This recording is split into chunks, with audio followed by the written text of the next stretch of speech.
बच्चों, आप सभी का मेरे इस वीडियो में स्वागत है। मैं अनीता पांडे, माध्यमिक शिक्षक, शासकीय high school police line Shahdol. आज हम बात करेंगे इस वीडियो में प्राचीन भारत का इतिहास भाग 2 के बारे में। पिछले वीडियो में हमने प्राचीन भारत का इतिहास भाग 1 के बारे में पढ़ा था और आज हम पढ़ेंगे भाग 2 के बारे में। तो चलिए आइए जानते हैं प्राचीन भारत का इतिहास भाग 2 के। तो आइए जानते हैं प्राचीन भारत के इतिहास से संबंधित महत्वपूर्ण प्रश्नोत्तर। तो इसमें पहला प्रश्न है हमारा, सारनाथ स्तंभ का निर्माण किसने कराया था? तो इसके जो ऑप्शन है वो है हर्षवर्धन ने, अशोक ने, गौतम बुद्ध ने, कनिष्क ने। तो इसका जो सही आंसर है वो है अशोक ने। तो आइए जानते हैं इसके बारे में। सारनाथ का स्तंभ धर्म चक्र प्रवर्तन की घटना का स्मारक है, जिसका निर्माण अशोक ने कराया था। इस स्तंभ पर निर्मित सिंह की आकृति शक्ति का प्रतीक मानी जाती है। वर्तमान में अशोक स्तंभ के नाम से यह विश्वविख्यात है और भारत गणराज्य द्वारा भारत के राष्ट्रीय चिन्ह के रूप में इसे स्वीकार किया गया है।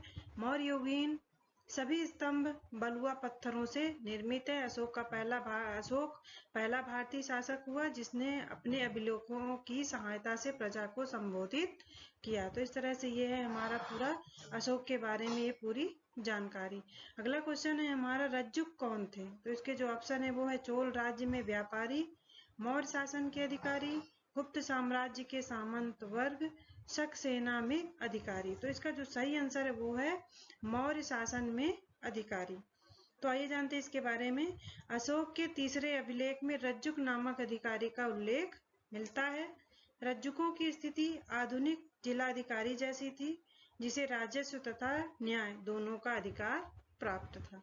तो इस तरह से ये हो गया रज्जुक के बारे में जानकारी। चलते हैं अगले क्वेश्चन की तरफ। अगला क्वेश्चन है हमारा, मिलिंद पन्हो क्या है? तो इसके जो ऑप्शन है वो है बौद्ध स्थल, बुद्ध का नाम, कला का बौद्ध नाम और बौद्ध ग्रंथ। ये इसके 4 ऑप्शन है। इसमें जो सही आंसर है वो है बौद्ध ग्रंथ। तो मिलिंद पन्हो एक बौद्ध ग्रंथ है जिसकी रचना पाली भाषा में की गई, जिसका काल 100 वर्ष ईसा पूर्व है। इसमें इंडो ग्रीक शासक मिलिंद, मिनांडर प्रथम और बौद्ध भिक्षु नागसेन के संवाद को वर्णित किया गया है। मिनांडर एवं नागसेन के मध्य हुए इस संवाद में मिनांडर ने शंका समाधान के पश्चात बौद्ध धर्म स्वीकारने की कथा का वर्णन इस ग्रंथ में किया है। इस ग्रंथ का संस्कृत रूप नागसेन भिक्षु सूत्र है। तो इस तरह से ये हो गया बौद्ध ग्रंथ। अगला है हमारा, राजा खारवेल किस चेदी वंश के महानतम शासक थे? तो इसके जो ऑप्शन है वो है चौल मंडलम, कलिंग, कन्नौज और पुरुषपुर। इसका सही आंसर है वो है कलिंग। तो राजा खारवेल कलिंग के चेदी वंश महमेघ वाहन के महानतम शासक थे। इनके विषय में अधिकांश जानकारी उदयगिरी पहाड़ियों में स्थित हाथी गुम्फा अभिलेख से मिलती है। खारवेल जैन धर्म के संस्थापक थे। इस अभिलेख में कोई तिथि नहीं प्राप्त होती है, जबकि खारवेल के विषय में यह जानकारी का एकमात्र स्रोत था। तो इस तरह से ये क्वेश्चन हो गया हमारा। अगला क्वेश्चन है जो है वो है हमारा, गुप्त राजा जिसने विक्रमादित्य की उपाधि ग्रहण की थी। तो इसके जो ऑप्शन है वो है श्रीगुप्त, घटोत्कच, चंद्रगुप्त द्वितीय और कुमारगुप्त। तो इसका जो सही आंसर है वो है चंद्रगुप्त द्वितीय। तो ये जानते हैं चंद्रगुप्त द्वितीय के बारे में। चंद्रगुप्त द्वितीय ने विक्रमादित्य की पदवी ग्रहण की थी, जिसका अर्थ है पराक्रम का सूर्य। इसके द्वारा ग्रहण की गई अन्य उपाधियां विक्रमांश, परम भगवात आदि हैं। इसे देवगुप्त, देवराज, देवश्री आदि नामों से भी जाना जाता है। चंद्रगुप्त द्वितीय विजेता के साथ साथ एक योग्य एवं कुशल प्रशासक भी था। गुप्त शासकों में समुद्रगुप्त, चंद्रगुप्त द्वितीय तथा स्कंदगुप्त ने विक्रमादित्य की उपाधि धारण की थी। तो इसका आंसर हो गया। अगला क्वेश्चन है हमारा, प्राचीन चोल साम्राज्य की राजधानी कहाँ स्थित थी? तो उसके जो आंसर है वो है तंजौर, मदुरई, उरैयूर और कावेरी पट्टनम। तो इसका जो सही आंसर है वो है उरैयूर। तो चोल राज्य मध्यकाल के आरंभ में चोल मंडलम कहलाता था तथा पांड्य राज्य के पूर्वोत्तर में ये स्थित था। करिकाल ने उरैयूर को प्राचीन चोल साम्राज्य की राजधानी बनाया।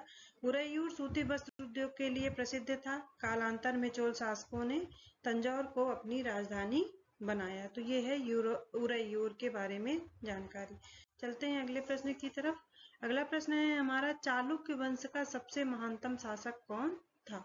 तो जो इसके ऑप्शन है वो है विक्रमादित्य, मंगलेश, पुलकेशिन द्वितीय और पुलकेशिन प्रथम। तो इसका जो सही आंसर है वो है पुलकेशिन द्वितीय।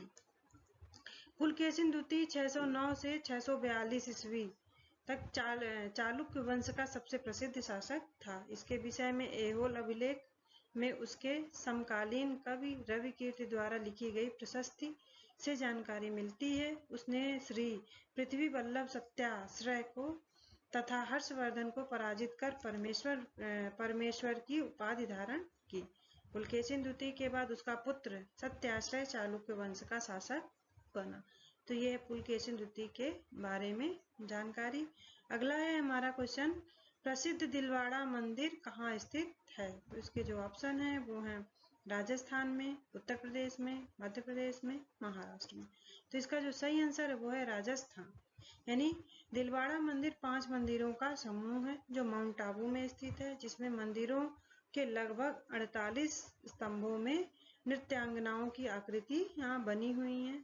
चालुक्य शासक भीमदेव प्रथम के सामंत विमल शाह ने इसे बनवाया था।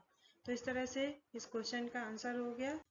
अगला क्वेश्चन है हमारा, न्याय दर्शन के प्रणेता कौन थे? तो इसका जिसके जो ऑप्शन है वो है चारवाक, गौतम, कपिल, जैमिनी। यानी तो इसका सही आंसर जो है वो है गौतम। तो आइए जानते हैं इसके बारे में। न्याय दर्शन का प्रवर्तन अक्षपाद गौतम ने किया था। न्याय का शाब्दिक अर्थ है तर्क या निर्णय। वात्स्यायन ने न्याय को समस्त विधाओं का द्वीप कहा था। न्याय दर्शन में 16 पदार्थों या 16 तत्वों का अस्तित्व स्वीकार किया गया है। न्याय दर्शन का मूल ग्रंथ गौतम कृत न्याय सूत्र है। तो इस तरह से हमारे ये आज का जो हमारा वीडियो था प्राचीन भारत का इतिहास भाग 2 के जो क्वेश्चन आंसर हैं वो हो गए हैं। इनको आप अच्छे से अपने कॉपी में नोट कर लें। इसमें जो डिटेल दी गई है उसको भी जरूर लिखें आप लोग, क्योंकि उसमें से बहुत सारे ऑप्शन आपको प्रतियोगी परीक्षाओं में काम आ सकते हैं। जो प्रतियोगी परीक्षाएं होती हैं उनमें इससे भी क्वेश्चन लिए जा सकते हैं। तो इस तरह से आप इसको अच्छे से याद कर लें, लिख लें और अपनी परीक्षा की तैयारी करें। अगले भाग में हम बात करेंगे मध्यकालीन भारत के बारे में। तो मिलते हैं अगले वीडियो में, तब तक के लिए धन्यवाद।